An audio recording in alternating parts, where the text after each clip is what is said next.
Hello, and welcome back to another Eduonics tutorial.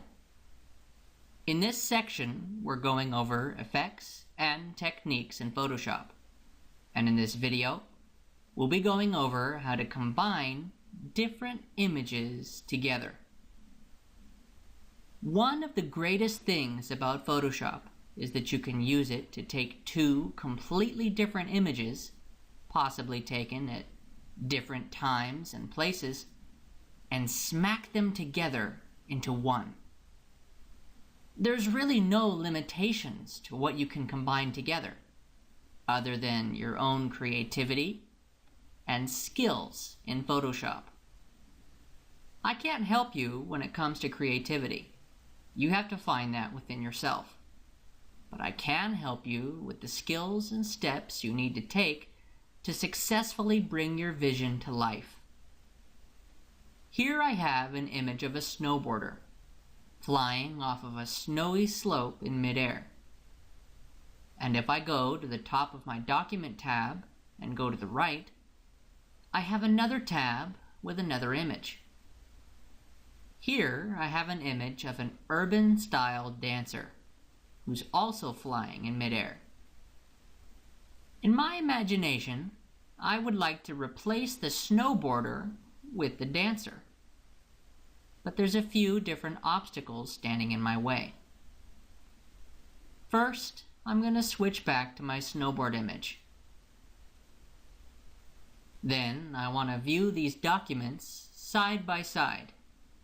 To do that, I'll go up to Window, Arrange, then I'll click 2 up vertical.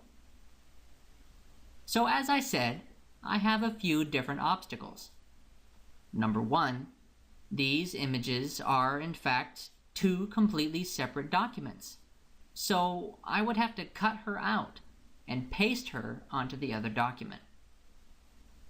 Number two, the snowboarder is taking up the spot that I want to put her in, and he doesn't seem to be going anywhere.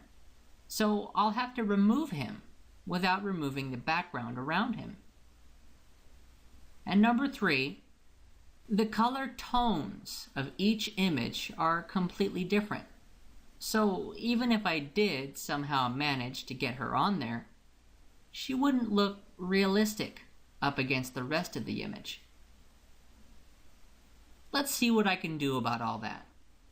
I'm going to switch back to the snowboarder image by going up to Window, Arrange, Consolidate All to Tabs. Now I want to get a bit of a closer look at my snowboarder. I'll go to the Tools panel and get my Zoom tool. Then I'll just click a few times till I'm a bit closer. The unfortunate thing about this image is that he's not on a plain background.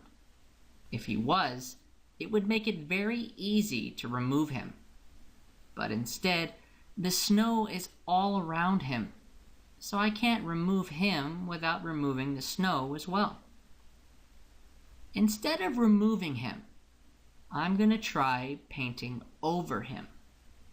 And instead of using just a solid color to paint over him, I'm going to paint him in with other parts of the same image.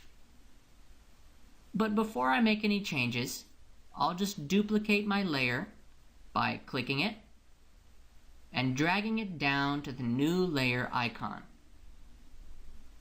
Now I'll go back to the Tools panel and get my Clone Stamp tool. I want to start by painting over his hand. So I'll find another spot on the image that looks similar to the area around his hand. This spot looks pretty good. To sample this spot, I'm just going to press and hold the Alt key, then click to set my sample. Okay, now I'll go back to his hand and try painting in. Hey, not bad.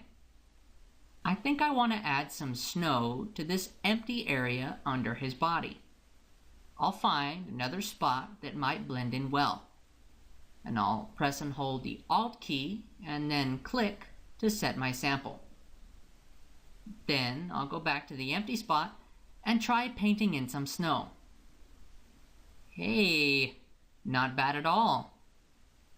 I'm going to repeat this process of sampling and painting a few more times.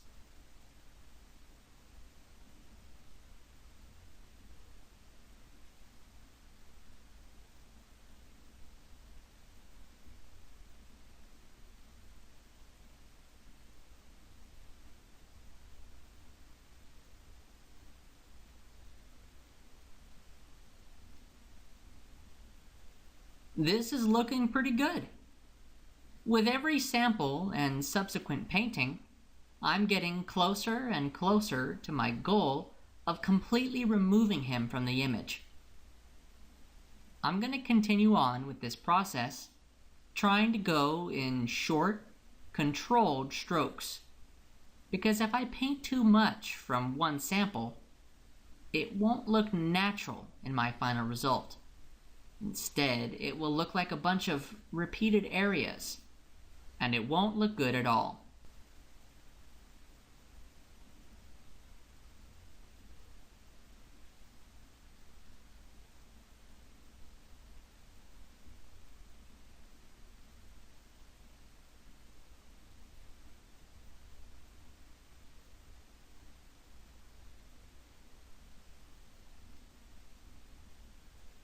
Okay, this is almost there.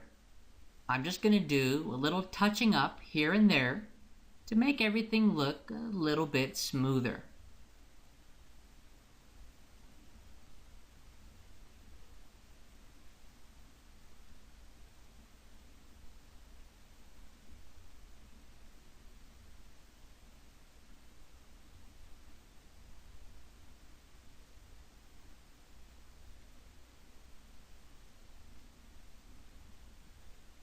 Okay, I think I'm done.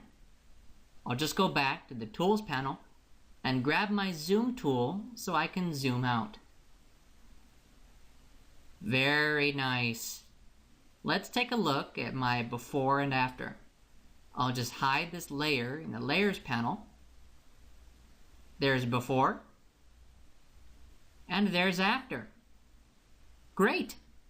It pretty much looks like he was never there in the first place. So to move on, I'll switch back to my dancer image. Now that the snowboarder is gone from my other image, I need to cut this dancer out from her background before I can place her where the snowboarder was. Usually, I like to use the quick selection tool to select things. But in this case, I don't think I'll need it. You see, in this image, the background is mainly one color. And there's another selection tool that's more suited to selecting single color backgrounds. I'll go over to my Tools panel, right-click my Quick Selection tool, and select the Magic Wand tool. The Magic Wand tool is at its best when it's selecting a background consisting of as few colors as possible. Before I use it to select my dancer's background, I'm going to reduce the tolerance down to 15. The Magic Wand tool is meant to function as a one-click selection tool, but reducing the tolerance gives me a bit more manual control over what I want to be selected. Setting the tolerance to 15 will make sure that it will select less than 15 shades of color beyond the first color I click. To select this background, I'll start by clicking in the bottom left corner. Then I'll press and hold Shift as I click to continue adding to my selection as I work my way outwards. And I'll just continue clicking to select the background in controlled increments.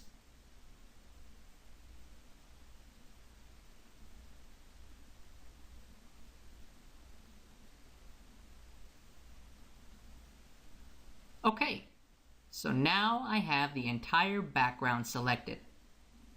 I'll just switch to my zoom tool to get a closer look at the edges of my selection.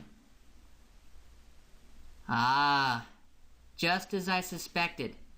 Some areas of the selection have gone too far and selected parts of the dancer. No worries, I'll just touch these up real quick, and then we can move forward. Before I proceed, I'm going to switch to Quick Mask Mode. To do that, I'll just hit Q on my keyboard. Alright, now I'm in Quick Mask Mode. You can see that the areas I'm not selecting have been highlighted in red. Quick Mask Mode is great because it temporarily converts my selection into a mask, and I can paint in the areas I want to be included or removed. I'll go over to my Tools panel and get the Brush tool. I'm going to use this brush to help refine my selection. So I'll go up in the Tool options and make sure my brush is at 100% hardness to match the hardness of my current selection. Then I'll make sure that my brush color is set to black. Now I'll just zoom in and start refining my selection. I'll just fill in the areas where the Magic Wand tool went too far. I want to make sure that my dancer is completely highlighted in red, while my background remains normal.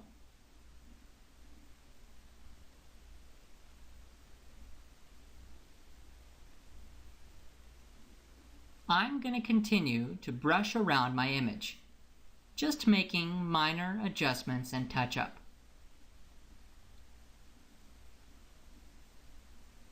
And anytime I need to reverse my painting, I'll just hit the X key on my keyboard to swap my foreground and background colors.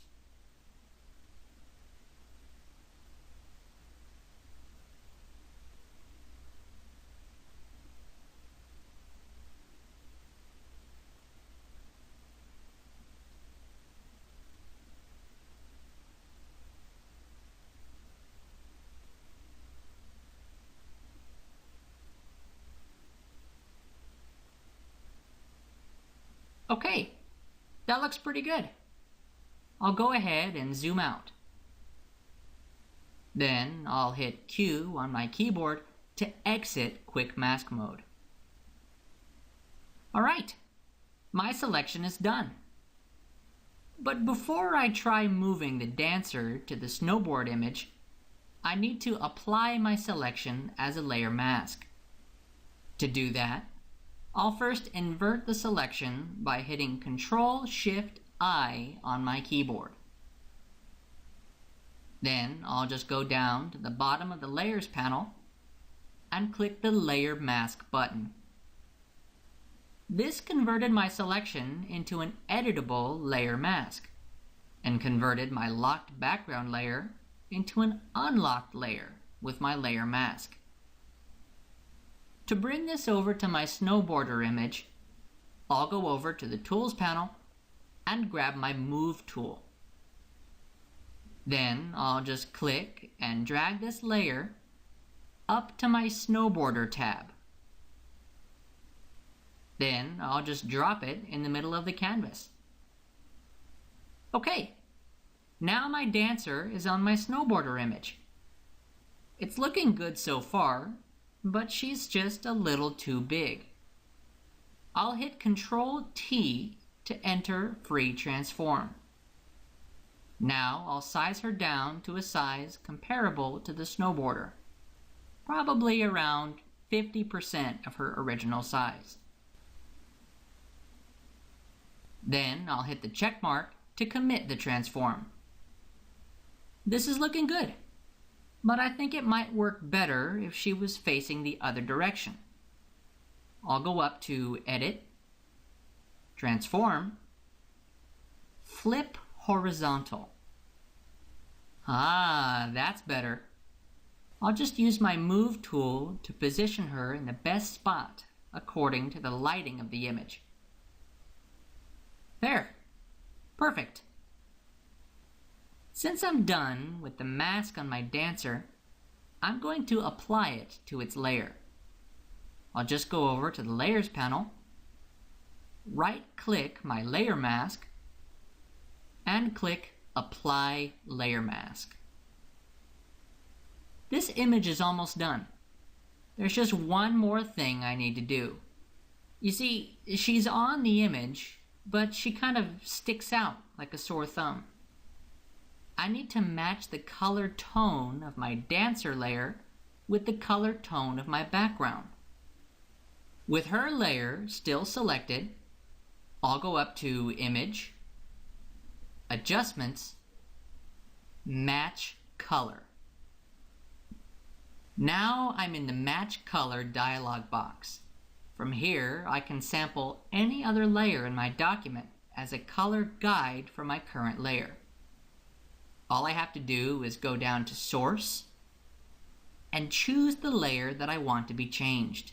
So I'll select my dancer image.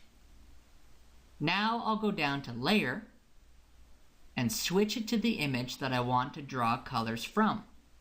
So I'll select my original background layer. Look at that! Now you can see the color changes previewing in the canvas. Match Color is sampling my original background layer to adjust the colors of my current dancer layer. Very cool. For me though, this effect is a little intense. I'm going to reduce it by going over to the box that's labeled Fade. And I'll increase that to 40. This will blend my match color adjustment with my original layer, resulting in a more natural look overall. I'll go up and click OK. There we go! I successfully combined my dancer image with my snowboarder image. Let's look at the before and after. I'll go over to the Layers panel and hide my two top layers. There's before, and there's after. Wow, big difference. In this tutorial, we learned how to use the Clone Stamp tool in small steps to hide an entire person from an image. Then we used the magic wand and quick mask features to select a person from a simple background. Then we went over the match color adjustment to automatically change the tone of a layer to match the tone of another. That will do it for combining images. I'll go over another effect and technique in the next video.